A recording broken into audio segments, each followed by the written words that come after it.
उपस्थित गुरुमुख भाई बहनों को सप्रेम जय सच्चिदानंद जी। आप सभी गुरु के प्यारों के हृदय मंदिर में विराजमान श्री परमहंस दयाल महाराज जी के पावन श्री चरणारविंदों में इस दासी का श्रद्धा युक्त नमन स्वीकार हो। श्री परमहंस गुरुदेव जी निराकार साकार, जिनकी पद नख ज्योति से आलोकित संसार, परम पुरुष पूरन धनी आनंद घन सुख रूप, सर्वारंभ में पूजिए पावन चरण अनूप, सर्वारंभ में पूजिए श्री सतगुरु चरण अनूप। बोल जयकारा बोल मेरे श्री गुरु महाराज की जय, बोल साचे दरबार की जय।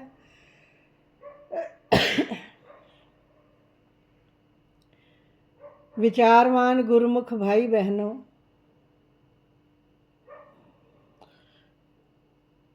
अपने इष्ट देव सतगुरुदेव महाप्रभु जिनकी चरण शरण हमने ली है, उन पर दृढ़ विश्वास रखना, दृढ़ श्रद्धा रखना हमारा सर्वतोमुखी कर्तव्य है। सबसे पहले हमारा कर्तव्य है कि हमारे हृदय में उस इष्ट देव परम पिता परमात्मा के ऊपर श्रद्धा रखनी है, विश्वास रखना है, जिनकी चरण शरण ग्रहण की है, जिनसे हमने भक्ति की दात के लिए नाम दान की दात प्राप्त की है, शब्द की दात प्राप्त की है, भक्ति के मार्ग पर चलने के लिए। अगर हमारा विश्वास उन पर नहीं है, अगर संशय भरम सशंकित मन होगा, तो जो भी कर्म हम इस राह पर चलते हुए करेंगे उसका उतना लाभ नहीं मिलेगा।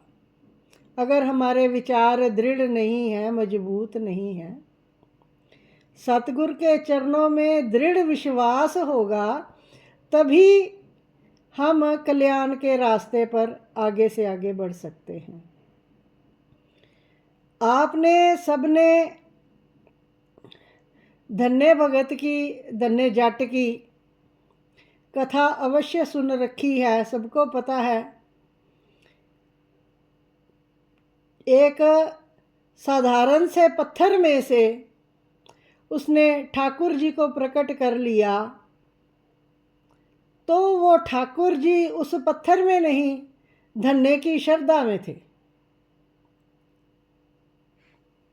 धन्य के विश्वास में थे और उसके प्रेम में थे।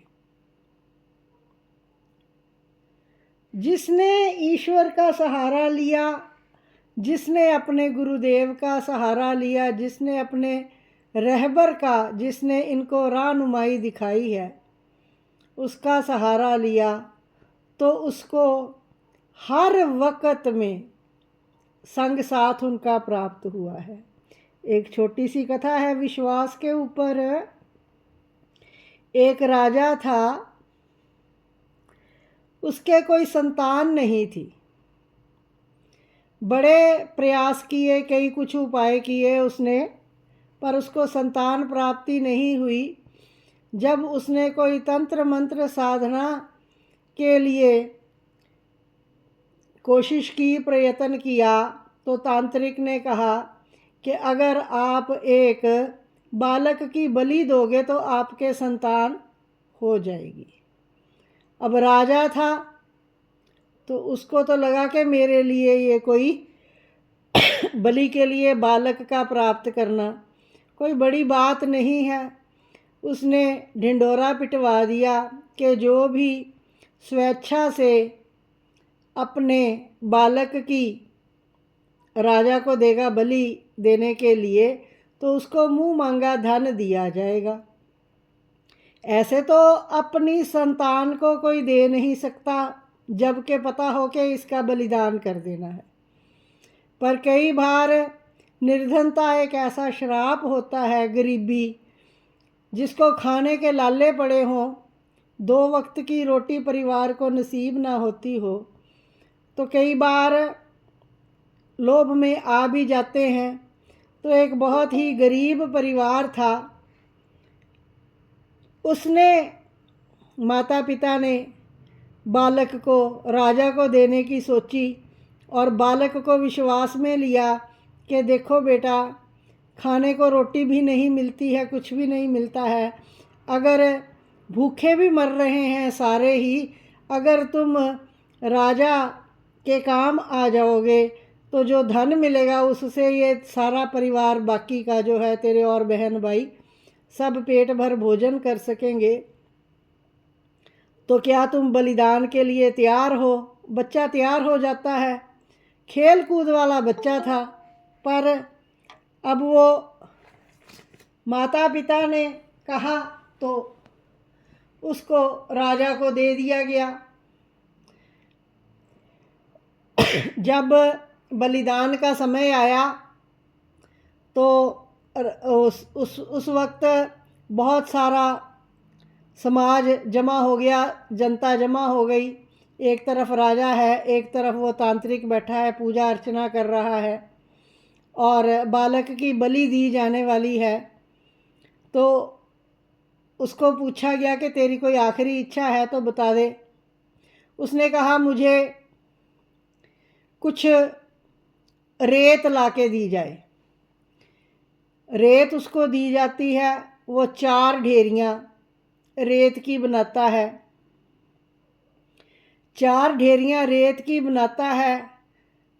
एक ढेरी पहली को कुछ देर बड़े ध्यान से देखता रहता है और फिर उसको जैसे क्रोधित हो जाता है और उसको लात मारता है और उस ढेरी को तोड़ देता है। थोड़ी देर बाद दूसरी ढेरी की ओर जब देखता है, उसको भी देखता रहता है और फिर वो उसको क्रोध आ जाता है आंखों में और वो उस दूसरी ढेरी को भी लात मार के तोड़ देता है। फिर तीसरी ढेरी आती है, उसको देखता रहता है। उसको देखते देखते भी उसको क्रोध आ जाता है और वो तीसरी ढेरी को भी लात मारकर उसको भी गिरा देता है। अब चौथी ढेरी है, उसको देखता है, हाथ जोड़े रखता है और आंखें बंद हाथ जोड़े रखता है और कुछ मुंह में बुदबुदाता है और बहुत देर तक वो आंख मूंद कर ऐसे ही बैठा रहता है। तो उसको राजा के जो सिपाही होते हैं उसको थोड़ा हिलाते हैं, उसको कहते हैं बेटा क्या बात है। तो वो आंखें नहीं खोलता और फिर उससे बड़ा मंत्री, सिपाही से बड़ा राजा का जो प्रधानमंत्री होता है वो आता है, वो उसको हिलाता है, बोलता है बेटा बताओ क्या सोच रहे हो, समय बीता जा रहा है। वो आंखें बंद करके बैठा रहता है। फिर राजा खुद आके उसको पूछता है कि बेटा तेरे मन में क्या है, हमें बता, क्या सोच रहा है, क्या विचार है, क्योंकि जब तक तू अपनी आखिरी इच्छा पूरी नहीं करेगा तब तक तेरी बलि नहीं दी जा सकती। तो ये जो तूने जो कुछ भी क्रियाकलाप किया है उसके बारे में जो तेरे दिल में बात है उसका भेद हमें समझा। तो वो कहता है कि राजन देखो, अगर आप पूछ ही रहे हो तो मैं आपको बताता हूँ। मैंने रेत मंगवाई और 4 ढेरियाँ बनाई पहली ढेरी मेरे माता पिता के नाम की थी। मेरे माता पिता ने मुझे आपको सौंप दिया, जबकि उनको पता था कि मेरी बलि दे दी जाएगी, मैं मर जाऊंगा, मृत्यु को प्राप्त हो जाऊंगा। तो उन्होंने मेरी रक्षा नहीं की, मैंने उनका त्याग कर दिया। मुझे क्रोध आया कि जबकि उनको मेरी पालना करनी चाहिए थी, तो इन्होंने मुझे मरने के लिए छोड़ दिया। दूसरी ढेरी, ये सारा समाज, इतना जनता खड़ी है, किसी ने विरोध नहीं किया आपके इस कृत्य का कि इस मासूम से बालक की जान क्यों दी जाए। ये सारा समाज मेरा तमाशा देखने के लिए, मेरी मौत का तमाशा देखने के लिए यहाँ जुड़ा हुआ है, और इन्होंने भी मेरे लिए कोई उद्यम नहीं किया। इन पर भी मुझे क्रोध आया, मैंने इनकी भी ढेरी को तोड़ दिया।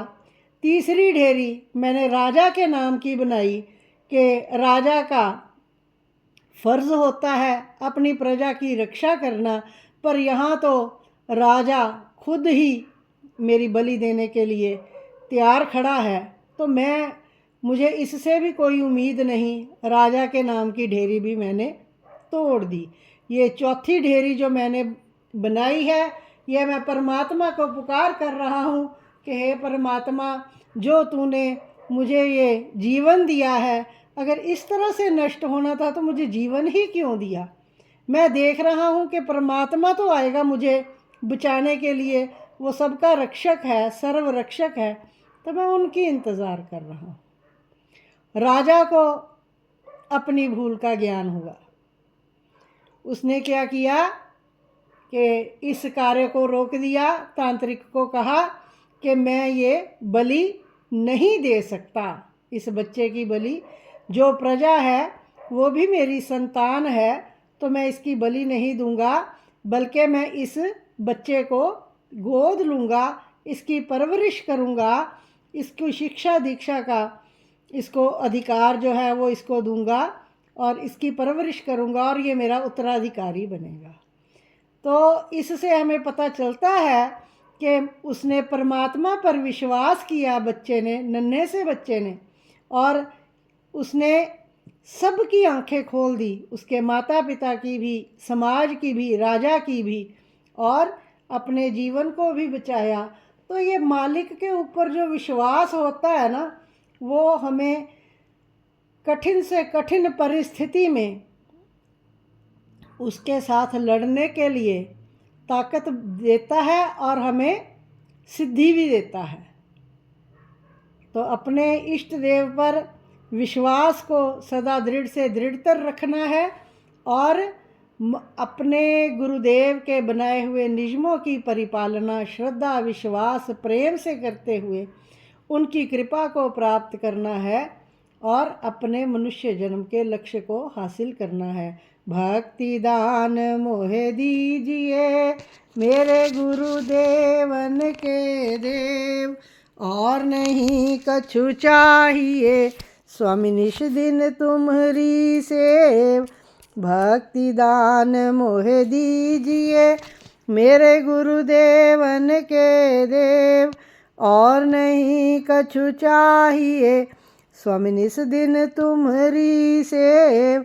भक्ति दान मोहे दीजिए मेरे गुरुदेवन के देव, और नहीं कछु चाहिए स्वामी निस दिन तुम्हारी सेव।